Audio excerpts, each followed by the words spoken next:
Hello everyone, welcome to Tony Talks. To all our beautiful subscribers, we say thank you so much for staying with us. And if you're new here, we are happy you find us. Please don't forget to like, subscribe, and hit on that notification button so that you will be notified for more upcoming videos. In the comment section, please note the regretful comment. Thank you for watching. Till I'll see you in my next video. Stay safe, stay blessed. I love you. Bye. Jọ̀ọ́ o lè gbà á tíyàwó ilé ẹ bá ṣerú ẹ̀ fún ẹ? Ṣó o lè gbà á, ṣó ò ní bínú? Ṣé táyà ẹ bá ṣerú ẹ̀ fún ẹ, ṣó ò ní bínú?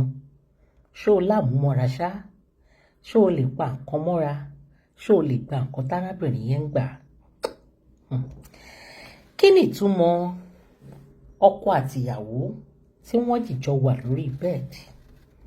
Wọ́n jìjọ wà nínú ilé lórí bẹ́ẹ̀dì ni o. Ọkọ rò bóyá ìyàwó ti sùn.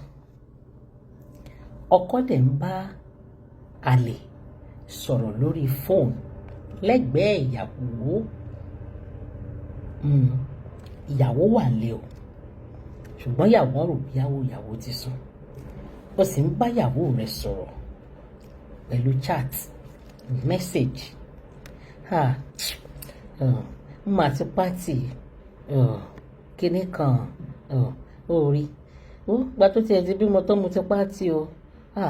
Ó ti sanra jù, ó ti tóbi jù. Èmi ò lè fẹ́ o. Ìwọ lọkàn mi fẹ́, ìwọ lọkàn mi yàn. Ẹni tọkàn yín fẹ́ ń ta yẹn, ṣé ẹ tí ì mọrú àrà tó máa dá fún yín? Ẹ jọ̀ọ́, ẹ̀yin ọkùnrin tẹ̀ ń ṣe báyìí, tẹ́ máa bàyàwó ilé yín jẹ́ fún side chick níta, ẹ máa bàyàwó ilé yín jẹ́ fún àlè níta. Tó bá ṣe fún yín, ṣé ẹ lè gbà á? Ṣé ẹ ara fi gbà á sí?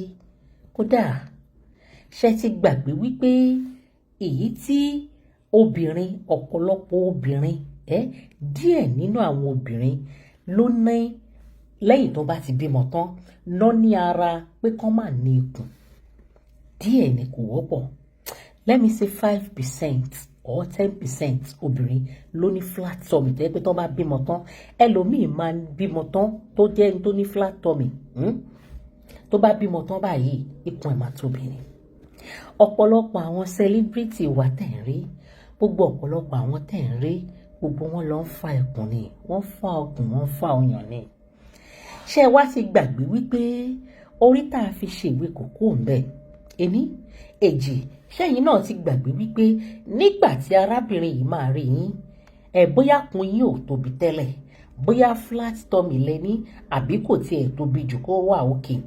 Kété tẹ́ ti marry, tẹ́ ti bẹ̀rẹ̀ sí ní rí ìgbádùn ìgbéyàwó, ẹ ti bẹ̀rẹ̀ sí ní yọkùn.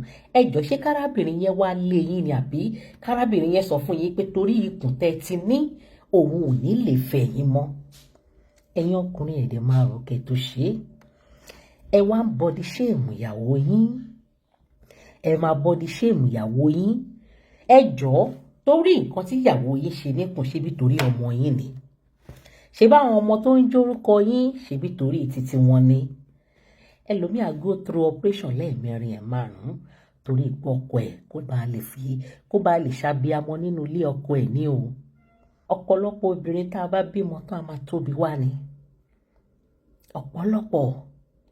Ẹ jọ̀ọ́, ẹ̀yin ọkùnrin tẹ̀ ń ṣe bẹ́ẹ̀, kódà ẹ ṣọ́ra, ẹ stop ẹ̀.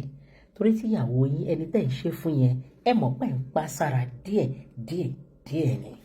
Jọ̀ọ́, kódà ẹ stop ẹ̀. Ohun tí ò dá kò lórúkọ méjì, kódà náà ni. Ẹ yé body shame ìyàwó yín. Ó wọ́pọ̀ sí àwọn ọkùnrin gan. Àwọn ọkùnrin nowadays, ó ti pọ̀ jù. Tó bá bí àwọn obìnrin níta, ẹlòmíì forí ṣe fọ́run ṣe fọ́kọ ẹ̀, ẹlòmíì dúró tọ́kọ ẹ̀, ẹlòmíì ṣe so many things fọ́kọ ẹ̀. At the end, ọkọ yẹn ó ṣorí burúkú lọ náà ni. Ó ṣorí burúkú náà ni. Ọkọ yẹn kò fi ìyàwó yẹn lọ́kàn balẹ̀ náà ni. Ẹ jọ̀ọ́, ẹ̀yin bàbá wa, ẹ̀yin ọkọ wa, ẹ̀yin baálé ilé wa, à ń bẹ̀ yín ni. Ẹ máa tẹ̀ jẹ́jẹ́ fáwọn ìyàwó yín. Ẹ má jẹ́ kí ìfẹ́ yín kó lọ́kàn wọn. Á dára fún wa.